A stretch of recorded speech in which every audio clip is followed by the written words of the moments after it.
Salut tout le monde et bienvenue au podcast Les vraies affaires zéro bullshit. Ici Roch Cholette. Merci d'être là. Je vous l'avais dit, j'étais de retour aujourd'hui pour vous parler de la composition du Conseil des ministres du cabinet de Justin Trudeau. Je vous rappelle aussi que ça ferait bien notre affaire si vous pouviez partager le podcast. C'est pas grand-chose ce que je vous demande, mais ça ferait une grande différence pour nous. Donc, M. Trudeau a dévoilé la composition de son Conseil des ministres, son cabinet, le cabinet fédéral. Il y a pas mal de grandes nouvelles là-dedans, puis je n'irai pas dans le détail là, de toutes les nominations, mais je vais vous donner en fait mon point de vue là, de façon plus macro. Beaucoup de nouvelles pointures, beaucoup de nouvelles personnes au Conseil des ministres, d'une part, puis un rebrassage parmi ceux et celles qui étaient déjà là. On a engraissé, on a grossi le Conseil des ministres, le faisant passer à 39 plutôt que 37 dans l'ancien. Puis, honnêtement, moi, je trouve que le Québec, il trouve son compte, puis pas à peu près.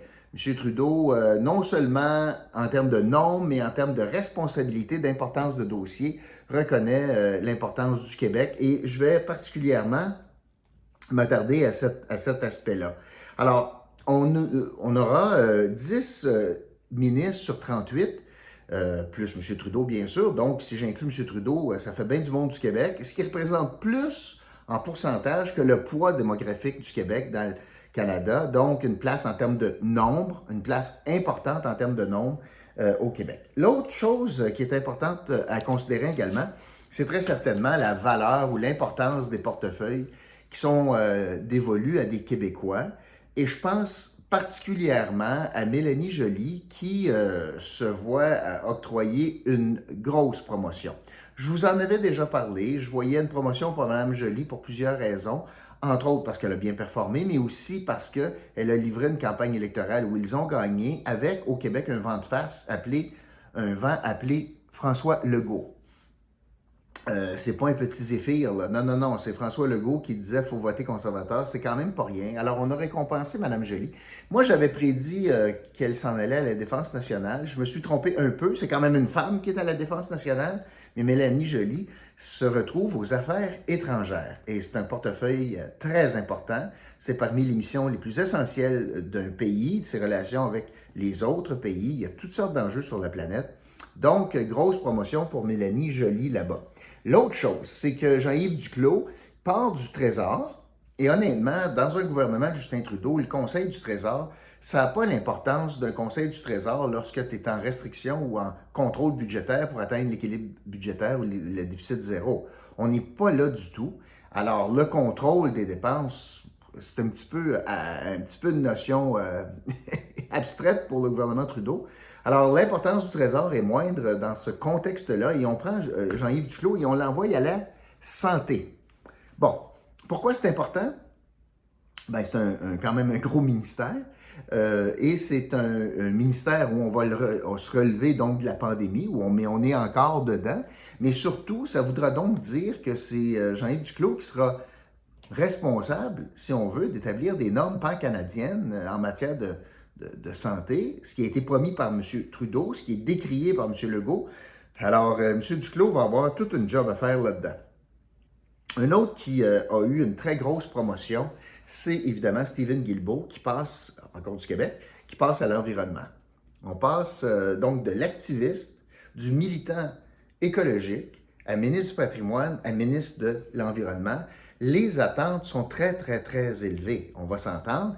Et il a le fardeau de la réussite. L'échec n'est pas une option. Puis M. Trudeau a placé la barre très haute également en matière de cibles, en matière de réduction de GES, notamment, à atteindre. Alors, M. Guilbeault a une énorme assiette devant lui et va faire face à un vent de l'Ouest qu'il voit comme probablement comme étant le démon incarné. C'est celui qui était sur le bord de la route avec les pancartes environnementales. Puis là, tu lui donnes les clés du ministère de l'Environnement. Alors, lui, j'ai pas moi senti que c'était un homme très politicien dans l'âme. Et là, il va être obligé de naviguer dans des eaux très turbulentes. Comme ministre de l'Environnement, on a hâte de voir alors ses capacités politiques. Pour ce qui est des autres, l'autre changement, c'est Pablo Rodriguez qui revient au ministère du Patrimoine. C'est particulièrement important présentement avec ce qui se passe puis ce qui est sur la table pour le contrôle des géants du web, la question de Radio-Canada, la question des redevances que Facebook, par exemple, devrait payer à des médias au Canada. C'est un gros chantier, c'est un gros sujet complexe qui dépasse les frontières du Canada. Fait que c'est Pablo Rodriguez qui se ramasse avec cela, mais garde par contre la responsabilité, parce qu'il l'assume bien, de lieutenant politique du Québec. Notons que cette fonction, lieutenant politique du Québec, ce n'est pas un ministère, c'est un rôle plus politique, c'est une responsabilité politique, c'est une responsabilité qui n'existe nulle part ailleurs au Canada. Il n'y a pas de lieutenant politique de l'Ontario. Alors, c'est pour vous montrer comment M. Trudeau considère de façon un peu particulière le Québec, avec un interlocuteur qui s'appelle Pablo Rodriguez sur l'ensemble. Donc, il y a un rôle transversal de Rodriguez, pas seulement qu'en patrimoine, mais comme lieutenant politique du Québec, il y a un rôle transversal. Aussi, il y en a quelques-uns ou quelques-unes qui restent en place. Madame Boutillier reste aux revenus, Mme Bibeau reste à l'agriculture, M. Lametti reste à la justice, quand même un énorme ministère, là, c'est important.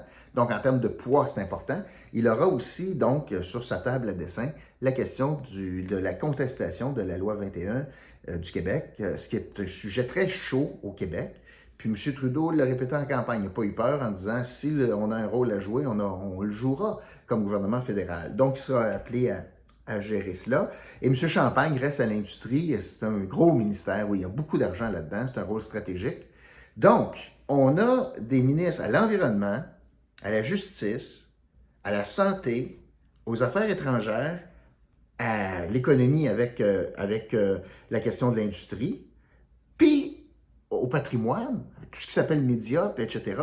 Le Québec a un poids majeur dans ce gouvernement, dans ce Conseil des ministres. Dans les faits saillants également, revenons sur le fait qu'on a nommé une femme à la Défense nationale. C'est la deuxième fois, on a eu Kim Campbell jadis.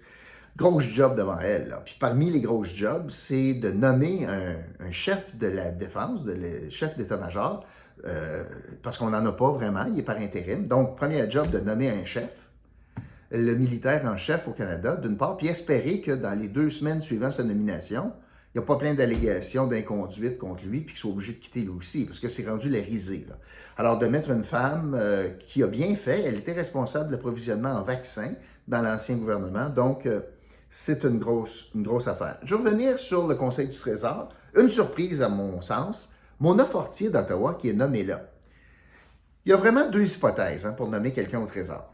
Ou bien tu veux nommer quelqu'un très fort pour tenir tête au ministre, particulièrement au ministre des Finances. Donc, tu peux nommer une personne qui est capable de faire face aux autres ministres pour dire non, puis au ministre des Finances pour dire non. C'est Dr. No, ça prend quelqu'un qui a l'appui du premier ministre, puis quelqu'un qui est capable de faire face à ses collègues. Ou l'autre hypothèse, c'est que ce n'est pas un rôle stratégique dans un gouvernement dépensier, puis que dans le fond, c'est beaucoup plus de l'intendance que l'on fait au Trésor plutôt que de la gestion serrée des finances publiques. Et à ce titre-là, on n'a pas besoin de quelqu'un avec une colonne, puis quelqu'un qui est capable, grosse personnalité, qui est capable de tenir tête à ses collègues. Je pense qu'on a choisi la deuxième alternative là, pour nommer Mona Fortier, qui, dans le fond, est dans un gouvernement qui engrange des déficits, puis qui n'a pas de plan de retour à l'équilibre budgétaire. Puis à chaque problème, M. Trudeau fait un chèque. Chaque problème, la solution, c'est qu'on charge le chèque, le chéquier. Et là, bonne nomination pour elle, c'est un poste prestigieux. Elle sera aux prises donc rapidement aussi avec la question de la vaccination des employés, de la suite de Phoenix. Alors, quand même des choses importantes pour elle. Ça m'a étonné qu'elle se ramasse là. L'autre fait à noter, c'est de mémoire, en tout cas ce qu'on apprenait, c'est parmi les conseils des ministres, cabinet le plus représentatif de la communauté LGBTQ. Donc, il y a 3 membres issus de la communauté qui font partie du cabinet. Et l'autre élément, bien sûr, c'est l'absence de députés de l'Outaouais au cabinet. Celui qui le méritait le plus, c'est bien sûr Steve McKinnon. C'est un bon soldat, un très bon soldat. Il est de toutes les batailles. Il défend le gouvernement et M. Trudeau. Puis il est allé au bat là, sur des dossiers difficiles. C'est lui qui pousse bien sûr sur le pont, malgré et qu'envers et contre tous. je dirais, envers et contre les deux maires présents. Mais c'est une nécessité pour l'Est de la ville, bien sûr. Outre le dogmatisme d'Action Gatineau, je pense qu'il y a pas mal de Gatinois qui réalisent que c'est une solution, surtout avec l'incertitude sur le pont Alexandra, bien sûr.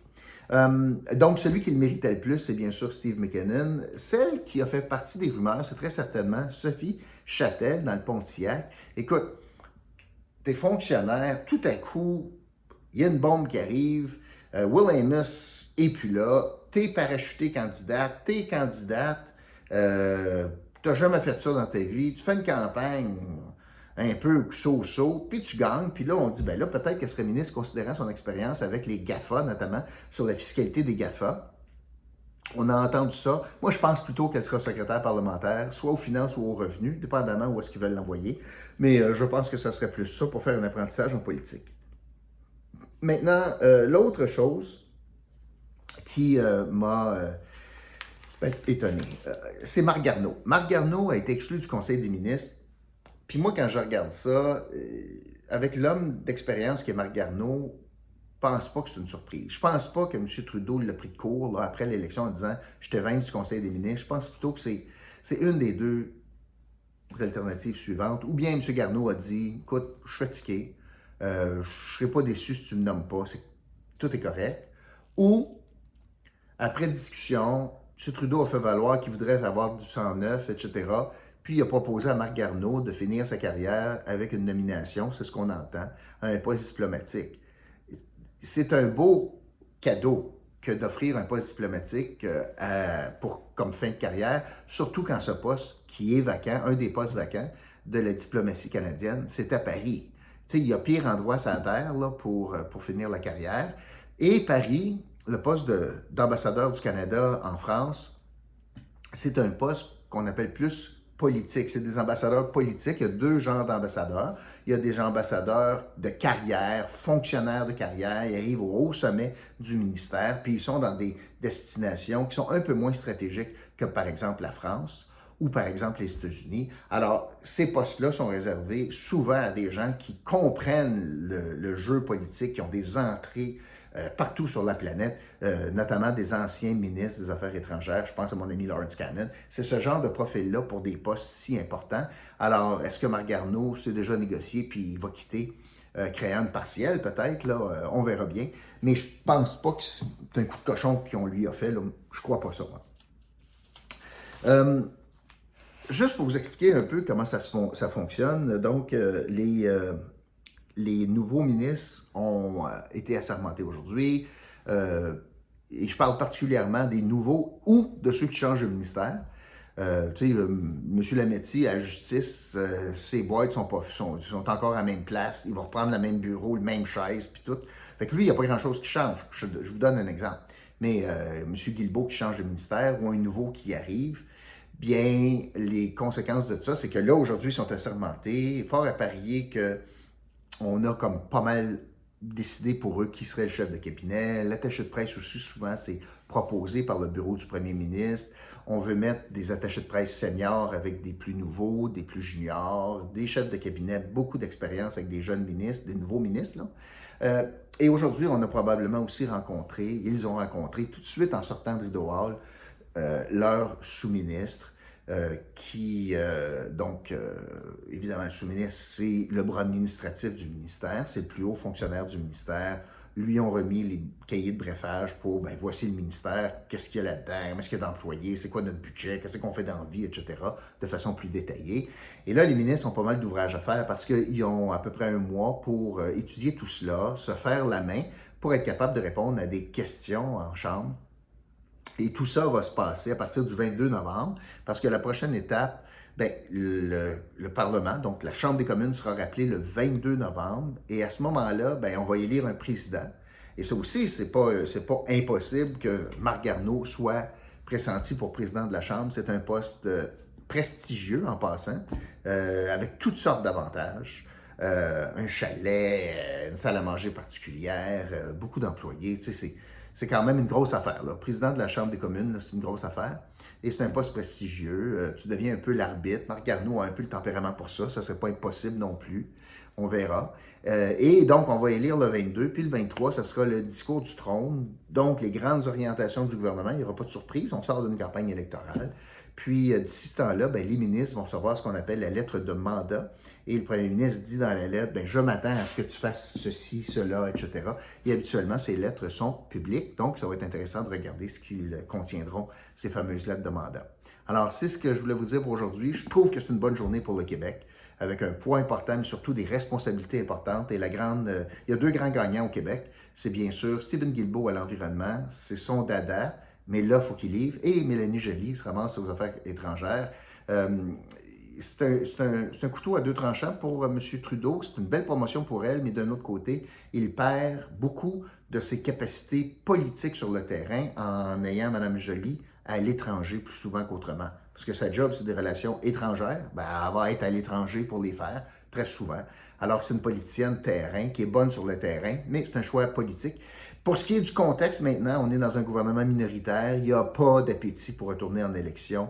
Et c'est pour ça qu'on sent que le gouvernement de M. Trudeau, cette fois-ci, va gérer vraiment là, comme s'il était majoritaire, parce qu'il voit une fenêtre pour réussir à passer ces projets-là.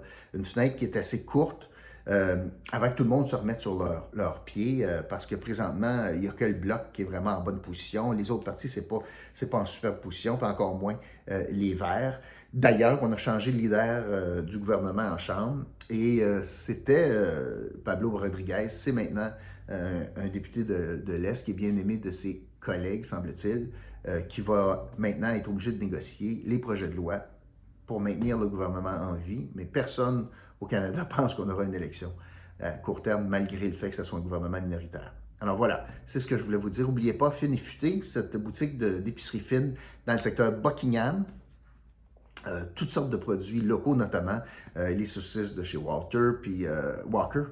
Et la livraison est gratuite avec des achats de 100$ et plus. Et si vous utilisez le code ROCK10, vous avez 10% de rabais sur les produits. Alors voilà, c'est ce que je voulais vous dire aujourd'hui concernant la composition du Conseil des ministres de Justin Trudeau. Merci d'avoir été là. Puis je vous retrouve demain pour un autre podcast, Les vraies affaires, zéro bullshit. Salut tout le monde.